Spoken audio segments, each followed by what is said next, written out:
আৰু আজি মই কম মেট্ৰিকৰ 40%ৰে আপুনি কেনেদৰে ইঞ্জিনিয়াৰিং পঢ়িব পাৰিব আৰু কেনেদৰে এপ্লাই কৰিব পাৰিব। সকলো কথা জানিবলৈ ভিডিঅ'টো সম্পূৰ্ণকৈ চাওক। নমস্কাৰ, মই ৰাজকুমাৰ স্বাগতম জনাইছোঁ মোৰ ইউটিউব চেনেললৈ। আৰু আজি মই আপোনালোকক ক'বলৈ ওলাইছোঁ জুনিয়ৰ ইঞ্জিনিয়াৰিং পঢ়িবলৈ কি কৰিব লাগিব।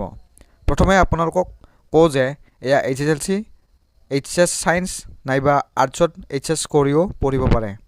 এই পঢ়িবলৈ হ'লে আপুনি প্ৰথমতে এন্ট্ৰেন্স পৰীক্ষা এটা দিব লাগিব আৰু তাৰপিছত ইয়াৰ ইঞ্জিনিয়াৰিঙত মানে এডমিশ্যন ল'ব পাৰিব।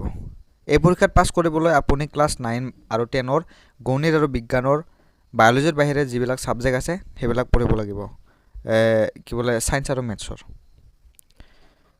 আৰু এই পৰীক্ষাত দিবলৈ আপুনি অনলাইন এপ্লাই কৰিব লাগিব। প্ৰথমতে অনলাইন এপ্লাই কৰিবলৈ হ'লে আপুনি আপোনাৰ কাষৰ দোকান এখনত গৈ এপ্লাই কৰিব পাৰিব।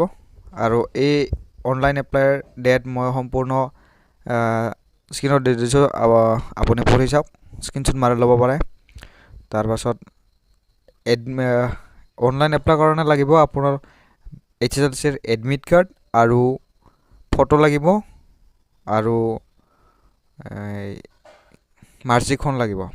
যোৱা 2018 চনৰ সেই পলিটেকনিক এণ্ট্ৰেন্স পৰীক্ষাৰ কুৱেশ্যন পেপাৰখন মই ফটো দি আছোঁ, আপোনালোকে সেইবোৰ স্ক্ৰীনশ্বট মাৰি লৈ ল'ব।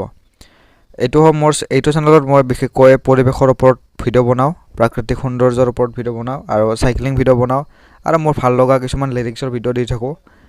গতিকে আজি এইটো অলপ এডুকেশ্যনেল ভিডিঅ' দিলোঁ। যদি ভাল লাগিছে চেনেলটো ছাবস্ক্ৰাইব কৰিব আৰু যদি ভাল লগা নাই ছাবস্ক্ৰাইব নকৰি ল'ব বা ডিছলাইক কৰি দিব। গতিকে ধন্যবাদ থাকিল।